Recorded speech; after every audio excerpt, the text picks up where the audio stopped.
Olá, pessoal. A gente vai começar agora a nossa aula de epigenética, tá certo? E o que que é epigenética, né? O que que essa parte da genética estuda? Então, quando a gente está falando de epigenética, nós estamos falando de fenótipos e também de processos que são transmitidos de uma célula para outra através do processo de mitose, mas que também pode ser transmitido de uma geração para outra através do processo de meiose. E a herança desses fenótipos, ela não se dá por alteração na sequência de nucleotídeos de DNA. Se a gente está falando de alteração da sequência de nucleotídeo de DNA, nós estamos falando de mutação, e não é esse o caso, tá? Então, como é que é essa herança, já que não tem alteração na sequência, né, de nucleotídeos do DNA? Ela é feita através de mudanças na expressão gênica, tá? Então, são essas informações em relação à expressão dos genes que é herdada. E essas informações, a gente vai ver que elas são herdadas na forma da alteração da estrutura da cromatina, não é em relação à alteração da sequência de nucleotídeos. E aí, então, a gente chega no conceito de um traço epigenético. O que seria esse traço epigenético, né? Seria esse fenótipo que é herdado e ele é herdado com estabilidade, tá? Tanto é que as novas células ou as novas gerações, dependendo de como vai ser essa herança, ela é herdada com certa estabilidade. E isso, mais uma vez, é resultante da alteração da estrutura da cromatina, sem que haja alteração na sequência de DNA. Senão, nós estamos falando de mutação, certo? E quais são os mecanismos, então, que acontecem e que altera a estrutura da cromatina e que são os responsáveis por herdarmos essas informações, tá? Isso pode acontecer através da mudança no padrão de metilação do DNA, através de modificações químicas das proteínas todas e ainda através do uso de alguns RNAs, que são capazes de afetar a estrutura da cromatina. E são esses três processos que a gente vai ver com um pouquinho mais de detalhes a partir de agora, tá? Então, quando a gente pensa, por exemplo, na mudança do padrão de metilação do DNA, nós não estamos falando de mutações. Porque, mesmo um DNA metilado, a gente não altera a sua sequência de nucleotídeos. E a metilação do DNA, ela não acontece de maneira aleatória. Ela acontece especificamente nas citosinas. E são nas citosinas que tem uma guanina adjacente. Então, a gente fica com essas duas citosinas aqui, em diagonal, nesses locais que a gente conhece como ilhas CPG. E essas citosinas, portanto, elas serão metiladas. E o que é isso, né? Então, olha só, como essa estrutura química mostra pra gente, ela vai receber esse grupo metil CH3. E essa alteração aqui é extremamente importante porque essa metilação, ela está ligada à repressão da transcrição, ou seja, eu estou impedindo que o gene transcreva. E se eu estou impedindo um gene de ser transcrito, eu estou silenciando aquele gene. Então, é essa informação aqui, por exemplo, que altera a estrutura da minha cromatina que vai ser dada, tá? De uma célula para outra. E por que isso, então, reprime a minha transcrição? Porque um DNA metilado, olha só essa imagem aqui daqui de cima, faz com que a minha cromatina esteja muito mais condensada.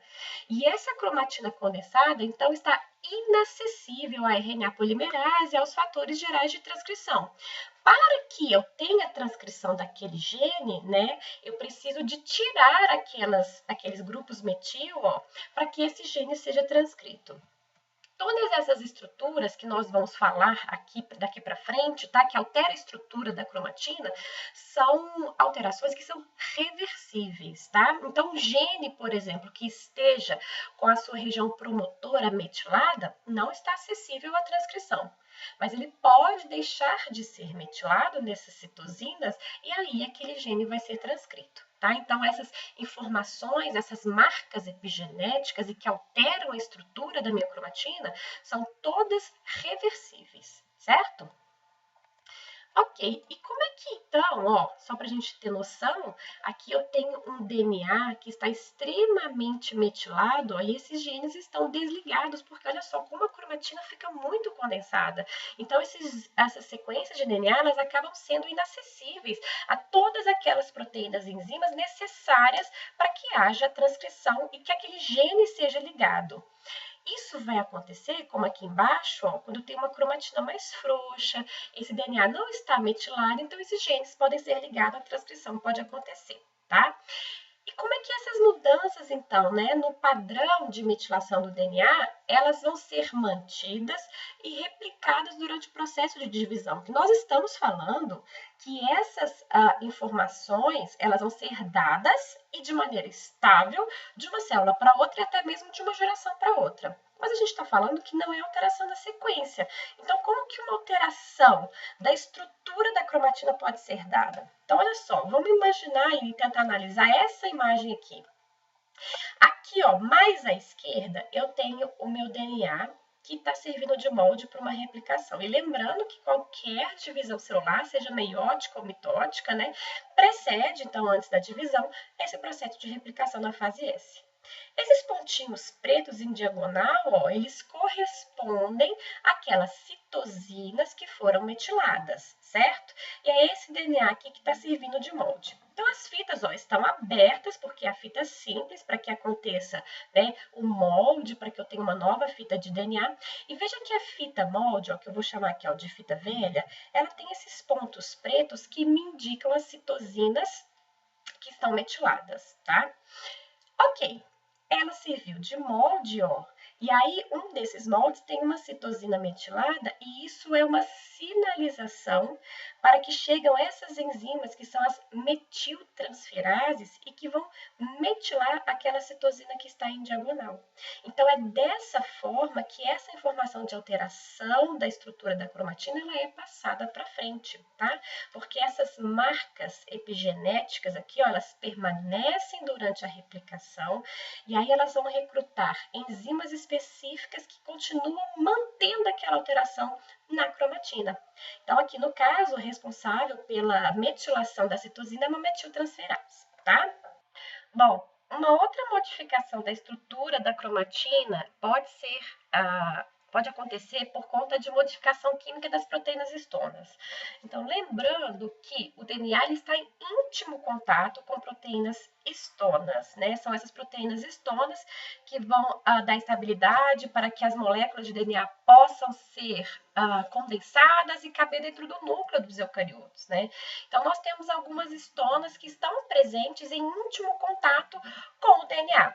Nós temos as histonas H2A, H2B, H3 e H4, que formam um nucleossomo e esse nucleossomo ele é estabilizado por uma histona externa, que é a histona H1.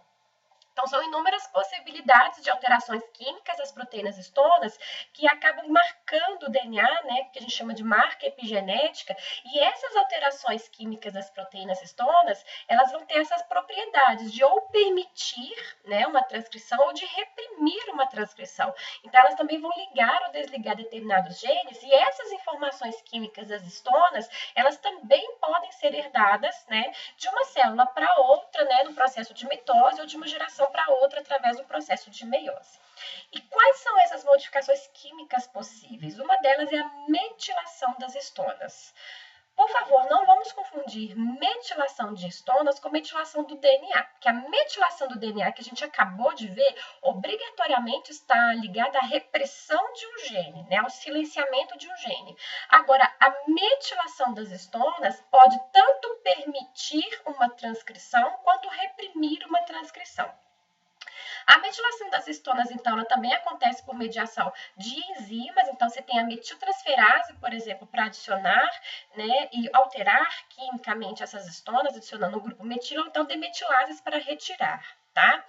E geralmente essas metilações elas acontecem, né, em 2 aminoácidos especificamente, aqui representado por K, que é o aminoácido lisina, ou representado aqui por R, que é o aminoácido arginina. Então, por exemplo, quando eu tenho aqui ó, H3K4, quer dizer que na histona H3, na lisina de posição 4, igual aqui também, ó, na histona H3, na lisina de posição 36, ou ainda também na histona H3, na lisina de posição 79, elas são alteradas quimicamente com esses grupos metil. E nesse caso dessas três aqui de cima, ó, são alterações que estão relacionadas à ativação da expressão gênica, ao contrário dessas aqui de baixo, ó, que são alterações químicas de metilação também das histonas e também no aminoácido lisina, ó, aqui na histona H4, mas aqui nessas duas na histona H3, mas todas elas são no aminoácido lisina e que estão relacionadas à repressão. Então, as metilações, né, das histonas podem tanto ativar quanto reprimir. E aqui são exemplos, né, de alterações que podem acontecer, só que aqui são no aminoácido arginina, tá? Além da metilação das histonas, pode acontecer ainda a acetilação das histonas. E você tem também a ação de enzimas, né, que vão promover essa alteração, né? E no caso da acetilação das histonas, você tem acetiltransferases, por exemplo. Então, o que acontece quando uma histona vai ser acetilada? Quando ela é acetilada, a gente impede a formação da fibra de 16 nanômetros da cromatina, que é uma fibra que deixa o DNA bastante condensado. Então, quando você impede que o DNA se condense, o DNA fica frouxo, como a gente está vendo nessa imagem aqui de baixo. Então, a acetilação das proteínas histonas deixa o DNA mais frouxo, de forma que permita a transcrição. Então, quando eu estou acetilando proteínas histonas, eu enfraqueço a interação desse DNA com as histonas, e aí outras enzimas e outras proteínas terão acesso ao meu DNA, como as enzimas que vão fazer o processo de transcrição. E por último, a gente tem a ubiquitinação das histonas, né? Que é a adição de uma proteína ubiquitina, né? Uma interação dessas proteínas ubiquitinas com as minhas histonas. Daí pode ser H1, H2A, H2B. Aqui, por exemplo, a gente tem a monoubiquitinação de uma histona, que é H2B. Esse aqui é o exemplo que me indica que eu tenho uma ubiquitina na H2B. E essa ubiquitinação dessa histona é extremamente importante na manutenção da estrutura da cromatina e regulação da expressão gênica. Então, todas essas alterações químicas que acontecem na histona, ela vai alterar a minha cromatina, seja ela deixando a cromatina mais frouxa e permitindo a transcrição, ou uma cromatina mais condensada e silenciando aqueles genes. E também, as modificações químicas das proteínas histonas são algo que pode ser reversível, tá? E como que essas mudanças químicas que acontecem na proteína histona vai ser passado para frente no processo de divisão celular? Então, mais uma vez, aqui à minha esquerda, ó, eu tenho um DNA que está associado aos nucleossomos, lembrando que são aqueles octâmeros de histonas formados por duas histonas, H2A, H2B, H3 e H4, tá? E aí eu tenho, então, que no momento da minha replicação, esse octâmero de histonas, ele também se divide. Metade desse octâmero aqui, ó, vai ficar naquela fita que está servindo de molde, e isso vai servir de exemplo para que novas proteínas histonas chegam e complementem esse meu nucleossomo. Então, aqui no meio, por exemplo, eu já tenho uma imagem em que eu tenho metade daquele nucleossomo que eu vou falar de velho, tá? Que deu origem a essa nova metade nova aqui em amarelo. E esse velho, esse antigo que serviu de molde, ele possui uma tag, ele possui uma marcação de alteração química da histona. E isso vai servir, né, como uma indicação, como uma sinalização, se for uma acetilação, por exemplo, que aí uma acetiltransferase chega e vai fazer essa mesma marcação nessa nova parte desse nucleossomo que acabou de ser realizado.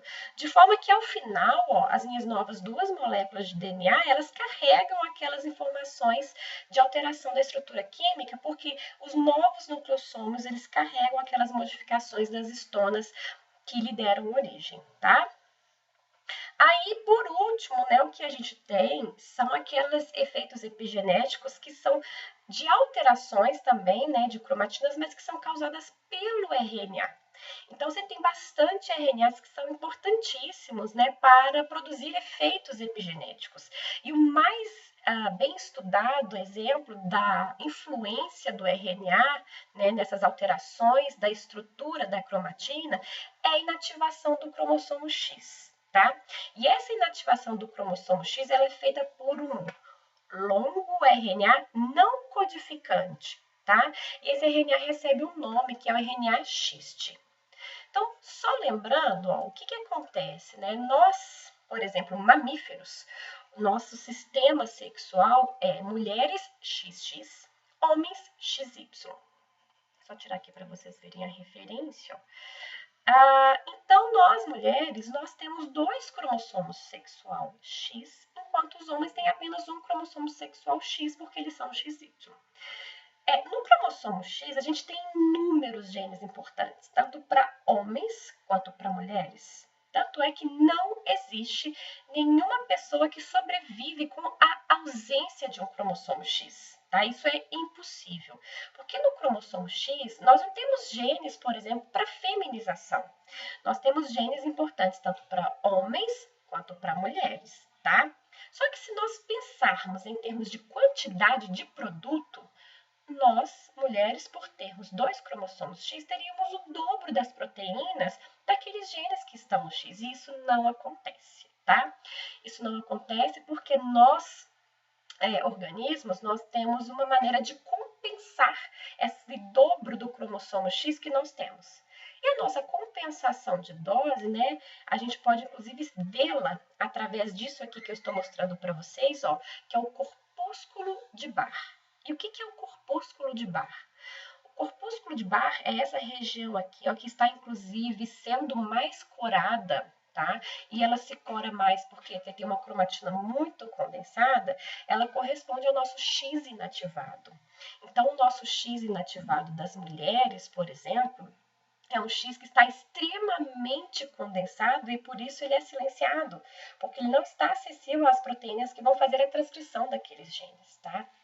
Mas, muito importante dizer, e aí a gente vai ver essa imagem aqui do lado, que você tem genes no cromossomo X, ó, que vão ser inativados. Cada bolinha dessa aqui corresponde a um X, então tem muitos genes que serão inativados. Contudo, você pode ver aqui à direita, ó, que existem genes que escapam à inativação, tá? E é exatamente isso que explica, por exemplo, que as mulheres que são XX tenham um fenótipo diferente daquelas mulheres que têm síndrome de Turner, porque ela tem um X só. Se a gente tem um X inativado, então por que a gente não tem o mesmo fenótipo? Isso é uma síndrome genética, na verdade. É exatamente por isso, porque o nosso cromossomo X, que é inativado, ele não é inativado 100%. Então, existem alguns genes do cromossomo X que escapam à inativação, mas não é qualquer gene. É tipo, dessa vez eu vou escapar, dessa vez eu vou escapar. São genes que nós precisamos que sejam transcritos, tá? Um desses genes é esse gene aqui, ó, tá? Que está sendo indicado pra gente, que é o gene XIST. Ele escapa à inativação, ou seja, ele é transcrito. E o que ele vai dar origem pra gente? Ele vai dar origem àquele longo RNA não codificante. Por que esse longo RNA, então, não codificante é importante no silenciamento, na inativação desse próprio cromossomo X, tá? Bom, então, um cromossomo X, ele é aleatoriamente inativado, né? Então, por exemplo, quando a gente tem 4 células, por exemplo, em uma célula, um cromossomo X vai ser inativado, tá? Vamos imaginar que seja o cromossomo X que eu recebi da minha mãe. E uma vez que esse cromossomo X que eu recebi da minha mãe é inativado, todas as outras células que surgirão através de mitose sempre terá esse mesmo cromossomo X inativado. Então, essa informação, né, de inativação do X, ela é transmitida de uma célula para outra através do processo de mitose. E como que ela é transferida se eu não tenho alteração na sequência de DNA? Então, essa informação de inativação, que a gente vai ver daqui a pouco como acontece, ela é herdada de uma célula para outra. E ela é herdada de maneira estável. E essa estabilidade, ela vai ser importantíssima para silenciar aqueles genes que serão inativados no meu cromossomo X. Então, essa mudança, né, essa alteração da cromatina, que é feita de maneira estável, vai ser dada de uma célula para outra e altera a expressão gênica. Como? Silenciando aqueles genes que devem ser silenciados no meu cromossomo X, né? Como que isso acontece? Então, olha só. Aqui eu estou mostrando, né, 2 cromossomos X de uma mulher. esse cromossomo aqui, ó, é o cromossomo que vai permanecer ativado, e esse cromossomo aqui, que eu estou chamando de XY, é aquele cromossomo que será inativado, tá? Todos os dois têm aquele gene X, que eu estou falando deles para vocês, que vai gerar aquele longo RNA não codificante, que é chamado de X também, tá? Esse gene X, por exemplo, é um gene que escapa à inativação. Então, ele vai ser ativado aqui nesse cromossomo, ó, e vai me dar origem àquele RNA X. Aí, o meu longo RNA não codificante X. Não codificante por quê? Né? Porque ele não vai dar origem a proteína nenhuma. Mas, então, qual que é a função desse longo RNA não codificante X? Olha só o que ele vai fazer. Ele vai recobrir aquele meu cromossomo X que vai ser inativado, de forma a aumentar a minha condensação daquela estrutura da cromatina, ela vai ficar mais ainda condensada, por isso que esse cromossomo X que é inativado, ele se cora tanto também durante a formação de lâmina, tá?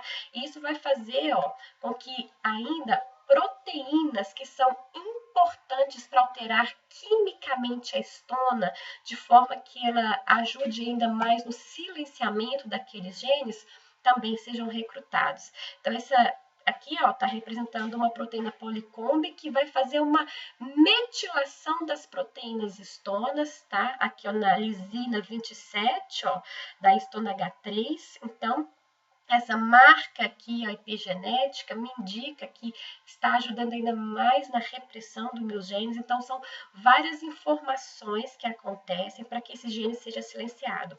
E essa marca epigenética aqui, ó, ela vai ser herdada de uma célula para outra no momento que essa célula aqui sofrer mitose, de forma que sempre é esse mesmo cromossomo aqui que vai ser silenciado através desse processo de uma mitose para outra, tá? Então, apesar da escolha ser aleatória, né, para inativação, em algumas células vai ser o X do meu pai, em algumas células vai ser o X da minha mãe, uma vez que essa escolha foi feita, sempre vai ser o mesmo X inativado nas mitoses seguintes daquela célula, ok? Ui. Bom, então, esses efeitos epigenéticos, eles são muito importantes, tá? Porque essas informações, elas vão ser dadas de maneira estável, tá? De uma célula para outra. O que é importante a gente saber é que, geralmente, quando acontece, por exemplo, de uma fecundação, essas informações, essas alterações, elas costumam ser, entre aspas, tá? Apagadas, tá? Mas nem todas essas alterações, elas são apagadas, tá? E é por isso que a gente consegue fazer com que essas informações, inclusive, possam ser passadas de uma geração para outra. E um dos exemplos mais importantes que a gente tem e que mostra que nem todas as marcas epigenéticas elas são apagadas, né, é o que a gente conhece como imprint genômico. Então, alguns desses genes, eles contornam essa reprogramação epigenética de forma que aquela informação dada por uma alteração na estrutura da cromatina vai permanecer, mesmo naquele embrião que acabou de ser feito, tá? E aí, essa alteração, ela vai ser dada de maneira estável, aquele embrião vai carregar aquela informação. Isso é o que a gente chama de imprint genômico. E os genes que mantêm aquela alteração epigenética, a gente chama de genes imprintados. Ou seja, aquela informação da estrutura da cromatina, que pode ser, por exemplo, uma metilação, tá, do DNA, não vai ser apagada quando aquele embrião for formado, e aí aquela pessoa, então, vai carregar para sempre com ela aquela metilação no DNA, tá? Então, aquele gene que carrega aquilo, a gente chama de genes imprintados, tá? Não são todos os genes, tá, que são imprintados e que possuem esse imprint genômico, mas a gente já conhece alguns genes que sim possuem essa capacidade de contornar essa reprogramação epigenética, tá? Então, esses genes, eles vão ser transmitidos com essas alterações epigenéticas duradouras e de uma maneira muito estável, tá? E uma das genes imprintados, assim, que a gente consegue ver bastante forte, é porque existem alguns genes que a sua expressão ela é afetada de uma maneira muito diferenciada e significativa, dependendo da origem dos genitores. Ou seja, o que eu quero dizer com isso, né? Que existem determinados genes que vão ter marcas epigenéticas distintas, dependendo do sexo, né? Se é homem ou se é mulher. Por exemplo, existem duas síndromes genéticas, e eu estou mostrando elas aqui para vocês. Ó. Uma delas é chamada de síndrome de Prader-Willi e a outra é chamada de síndrome de Angelman. São duas síndromes genéticas, né, que se você for fazer uma análise uma análise dos sintomas, por exemplo, vocês vão perceber que são duas síndromes que possuem fenótipos muito distintos. A síndrome de Prader-Willi, por exemplo, a pessoa tem uma dificuldade de aprendizagem, baixa estatura e uma alimentação compulsiva.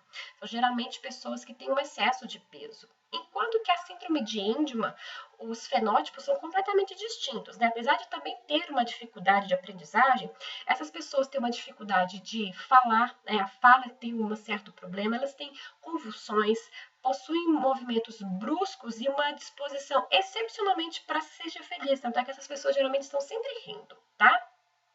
Só que se eu analiso o cariótipo, essas duas síndromes, elas possuem a mesma deleção. Tá? Então, quando eu olho, por exemplo, no cromossomo dessas pessoas que possuem síndrome de Prader-Willi ou Angelman, a deleção é exatamente a mesma, tá? Que é essa região aqui, ó, no cromossomo 15. É a mesma coisa, tá? Isso aqui não é um erro. Aqui, ó, eu tô mostrando para vocês a região que é deletada desse cromossomo. E o que faz, então, uma pessoa desenvolver a síndrome de Prader-Willi ou a síndrome de Angelman, sendo que a deleção é a mesma? Isso depende do cromossomo que ele vai estar, quem é o genitor daquele cromossomo deletado. Se eu recebo um cromossomo com essa deleção do meu pai, eu desenvolvo a síndrome de Prader-Willi. Mas se eu estou recebendo um cromossomo com a mesma deleção, só que da mãe, ó, eu desenvolvo a síndrome de Angelman. E o que explica isso? Você ter a mesma deleção, só que a origem dos pais faz com que as síndromes sejam diferentes. É exatamente porque nessa região a gente tem genes, né, que são imprintados e as marcas epigenéticas elas são diferentes nos homens e nas mulheres. Então é por isso que eles desenvolvem síndromes completamente diferentes, tá?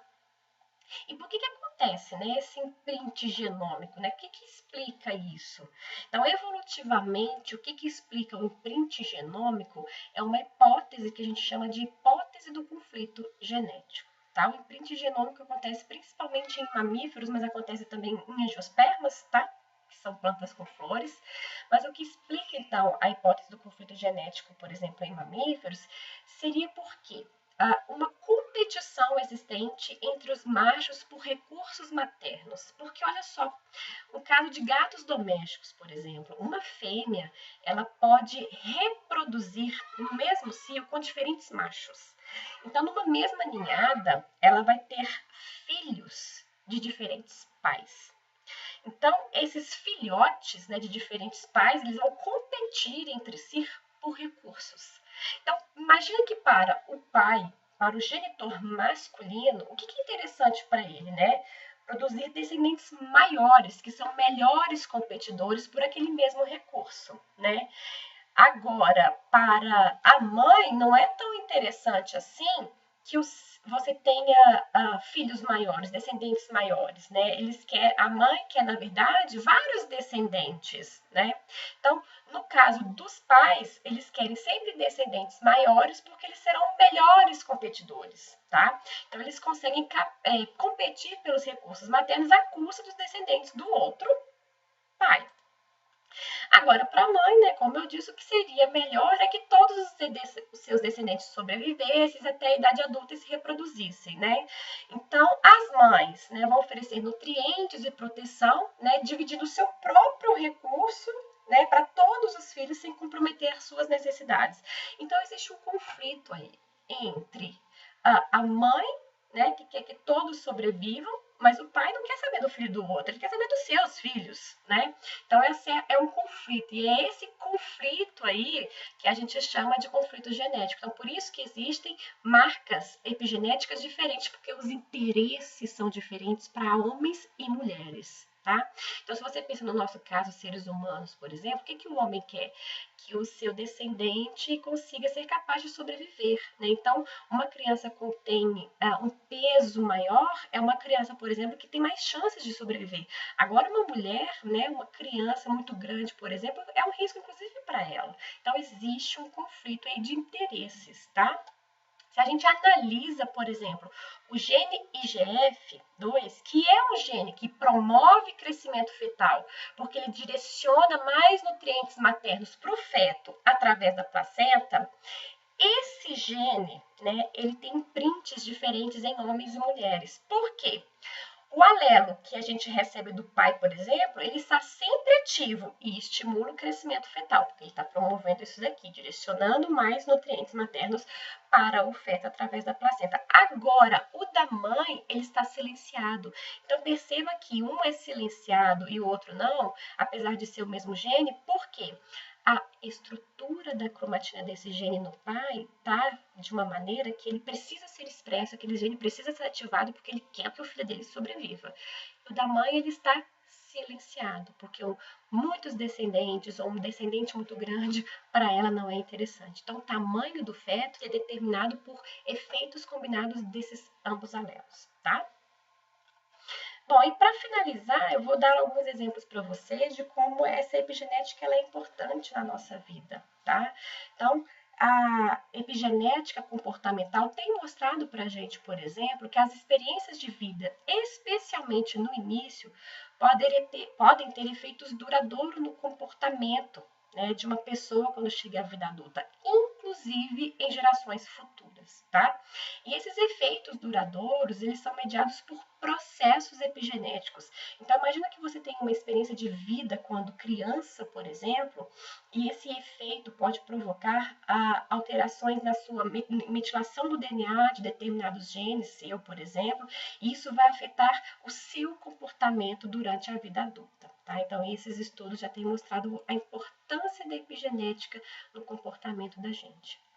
Um dos estudos que a gente tem que mostra isso é um efeito duradouro do comportamento materno em ratos. Então, você tem dois grupos, né, de ratos e o comportamento da mãe difere no cuidado da prole.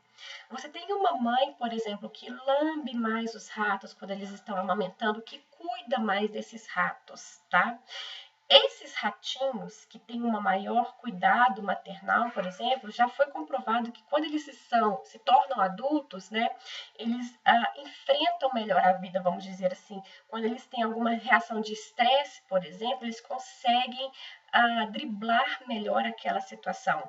Enquanto que os ratinhos, né, que são filhos de mães que não têm um cuidado maternal, que não lambem muito, que não cuidam muito deles, eles são ratos que quando chegam à vida adulta, por exemplo, eles se estressam mais, né? Principalmente diante de determinadas situações. Quando a gente analisa o genoma desses ratos, né, eles têm alterações de metilação no padrão de determinados genes que estão relacionados à nossa reação ao estresse bastante diferente. Então, é o comportamento da mãe que está promovendo marcas epigenéticas nos filhos bem novinhos, e essas alterações epigenéticas, elas mantêm até a fase adulta desses ratos, e o comportamento deles é devido ao comportamento da mãe enquanto eles eram bem novinhos, tá? Outra coisa que é interessante é em relação ao diabetes gestacional, né? Porque a gente já foi observado que o feto que está em desenvolvimento e uma mãe apresenta diabetes gestacional, ele vai ser extremamente exposto a altos níveis de glicose, tá? E esses altos níveis de glicose vão desencadear mudanças epigenéticas no DNA daquele feto. E se aquele feto é do sexo feminino, por exemplo, já foi observado que isso aumenta a probabilidade desse bebê, quando se tornar mulher e reproduzir, por exemplo, aumenta a sua probabilidade de desenvolver diabetes gestacional. Tá? Então, é um comportamento da mãe alterando o DNA daquele ser que está dentro dela, aquela alteração da estrutura da cromatina, ela é uma alteração duradoura e que pode, inclusive, afetar no comportamento daquela mulher quando ela for reproduzir, tá? Já foi observado também que quando os seres humanos eles sofrem algum estresse bem precocemente, né, isso pode provocar alguns efeitos bem adversos e que perduram por sua vida adulta, né? Então, já foi observado que quando uma criança sofre um abuso, isso tem um impacto muito grande na sua vida adulta, porque são adultos que têm maior probabilidade de ter depressão, de ter ansiedade, inclusive de provocar um suicídio. E aí os pesquisadores, eles examinaram os cérebros de 24 pessoas, né, que faleceram através de suicídio, e eles observaram que 12 daqueles cérebros analisados eram cérebros que tinham diferentes graus de metilação no gene do receptor de glicocorticoide, que é um gene extremamente envolvido na nossa resposta ao estresse. Então, daquelas 24 pessoas, 12 tinham sofrido maus tratos durante a infância e os outros 12 não. Então, apesar de ser um número pequeno, né, você tem 24, é um N pequeno, mas ele já mostra, por exemplo, que aquilo que a gente sofreu durante a nossa infância tem um impacto muito grande na alteração da nossa estrutura da cromatina e que isso, portanto, pode durar até a nossa vida adulta e influenciar no nosso comportamento. Além disso, né, a gente tem algumas substâncias químicas que são capazes de alterar a nossa estrutura da cromatina, e isso vai ter um impacto muito grande para a gente no nosso processo. Então, por exemplo, vinclozolina. Vinclozolina é um fungicida extremamente utilizado em plantação de uvas, mas também em vegetais e nas gramas de campo de golfe. Só que a vinclozolina, ela é um antagonista no receptor de andrógeno. Ou seja, ela mimetiza, por exemplo, a testosterona e se liga a esse receptor de testosterona. Só que ela se liga ao receptor de testosterona e a vinclozolina e seus metabólitos, elas não vão ativar aquele receptor de andrógeno. Afinal, ela não é um andrógeno, ela não é testosterona, né? Então, ela ocupa aquele receptor, né? E não tem o mesmo efeito de uma testosterona, né? Então, o que eles já observaram e fizeram testes, né? Mostrando que ratas que estavam grávidas, quando alimentadas com vinclozolina, elas induziram naqueles fetos do sexo masculino alterações epigenéticas que permaneceram ao longo da vida daqueles indivíduos. Aqueles fetos, então, quando chegaram à sua fase adulta, eles tinham uma baixa fertilidade, uma baixíssima produção de espermatozoide, inclusive doenças na próstata, inclusive doenças renais também foram observadas. Então, a mãe teve acesso à vinclozolina enquanto grávida, e aquela vinclozolina que ela consumiu produziu alterações na estrutura da cromatina dos seus fetos, e aqueles do sexo masculino foram extremamente afetados, e essa alteração permaneceu na vida desses ratos, inclusive na fase adulta. E o que é mais interessante que eles observaram nesse estudo, que inclusive é o melhor caso de herança epigenética em mamíferos até hoje demonstrado, eles fizeram isso em 2009, mas até hoje ele é considerado o melhor caso de herança epigenética em mamíferos, porque eles observaram que os bisnetos desses filhotes que foram expostos, né, eles também apresentavam esses efeitos. Então, ele é extremamente interessante porque ele mostra que existe uma baixa produção de espermatozoides até a terceira geração, né? Então, aquela marca ela é extremamente duradoura. E eles observaram que os espermatozoides, né, quando eles analisavam os espermatozoides, eles tinham altos níveis de marcadores de metil. Então, eles puderam observar as marcações epigenéticas naqueles espermatozoides. Uma outra coisa que é interessante, né, é a influência de bisfenol, por exemplo, né? Então, para a gente falar do efeito do bisfenol, deixa eu explicar para vocês sobre o gene agouti. Então, vamos lá. Esse gene que está presente nos mamíferos, né, quando ele é metilado, ele está silenciado. E isso faz com que a gente tenha, por exemplo, o desenvolvimento de ratinhos extremamente saudáveis, eles não são obesos e eles têm o desenvolvimento dessa coloração de pelagem marrom, tá? Mas, se aqueles regiões do gene agouti, elas não são metiladas, né? E, portanto, vai ser transcrito. A gente tem ratos que se desenvolvem obesos, a coloração dos pelos é amarela, e esses ratos eles têm uma maior probabilidade de desenvolver diabetes e câncer. E o que já foi observado é que o BPA ele reduz a metilação desse gene. Então, olha só, se eu estou reduzindo a metilação, eu posso promover a transcrição desse gene. E eu vou ter todas essas consequências aqui, caso esse gene seja expresso. Então, eles já fizeram alguns testes, por exemplo, em que você tem ratos, né, que são idênticos geneticamente, né, então são clones, tá? Então, eles conseguem fazer isso in vitro.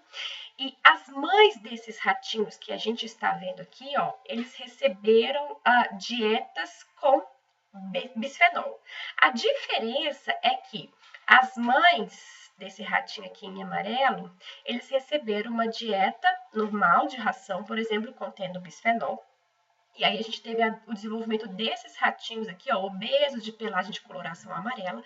Agora, as mães desses ratinhos aqui, ó, também receberam bisfenol. Contudo, eles tiveram na sua dieta uma suplementação com colina, ácido fólico, vitamina B12, tá, betaína, que são suplementos doadores de metil. Então, os suplementos doadores de metil neutralizaram o efeito do bisfenol. Tá? Então, mostrando como uma substância química pode alterar a nossa estrutura da cromatina e como isso tem consequências, né, fenotípicas para a gente. Tá? Então, a alimentação é uma coisa extremamente importante. Tá? A gente já sabe que existem alguns suplementos e alguns alimentos, né, extremamente importantes para a doação de grupo metil. Então, esses alimentos eles vão ser usados por determinadas vias metabólicas e que vão fazer a doação desse grupo metil disponível para a gente, colocando no nosso DNA, tá? Outra coisa que é extremamente importante, tá? É como que uma dieta materna, como que uma dieta de uma mulher que está grávida, ou então no início, né, do desenvolvimento de uma criança, pode afetar o epigenoma. E quando eu falo que vai afetar o epigenoma, é que ele vai alterar, né, aquelas alterações epigenéticas que vão afetar a nossa estrutura da cromatina. Então, uma dieta que é rica em doadores de metil, então com ácido fólico, com colina, né, durante uma gestação ou logo após o nascimento, vai fazer com que certas regiões do genoma, né, elas continuem metiladas ao longo da vida. Né? E uma dieta, uma pessoa adulta, por exemplo, que é deficiente em metil, vai levar à diminuição da metilação de determinadas regiões, mas isso pode ser revertido, tá? Caso uma nova dieta com muitos alimentos doadores de metil sejam adicionados, tá? Então, são coisas que podem ser revertidas, tá? Então, só para acabar, um exemplo interessante dessa dieta na alimentação é no caso de abelhas, né? Então, as abelhas, né, são animais sociais e que a gente tem, no caso de abelhas do sexo feminino, duas distinções. A gente sempre vai ter numa colmeia uma abelha que é a rainha, que vai ser a responsável pela reprodução, e as operárias, né? Então, elas são extremamente diferentes, ó, em termos fenotípicos. A rainha ela é extremamente maior do que as operárias. E aí, como que se dá a distinção, né? O que faz uma abelha se tornar uma abelha real ou uma abelha operária? Então, isso vai ser relacionado à dieta que essa abelha recebe. Então, algumas larvas, ó, vão ser alimentadas com uma geleia que é a geleia real. Aquela que é alimentada com geleia real, ela se desenvolve em rainha.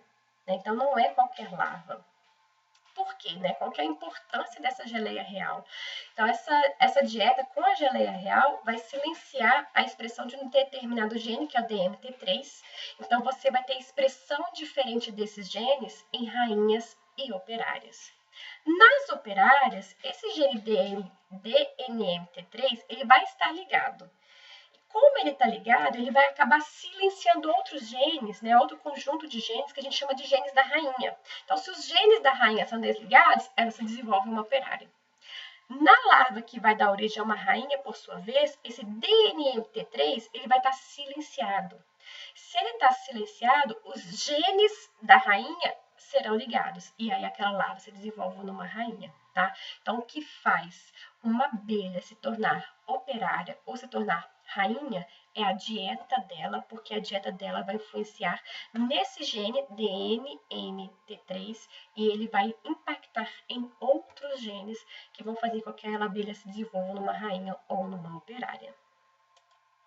Bom, a respeito então de epigenética, eram essas informações que eu gostaria de trazer para vocês, tá? Novas informações vocês vão encontrar no capítulo de referência que eu passei no plano de curso, tá bom? Obrigada. Hoje com participação especial da minha filha, né? Obrigada.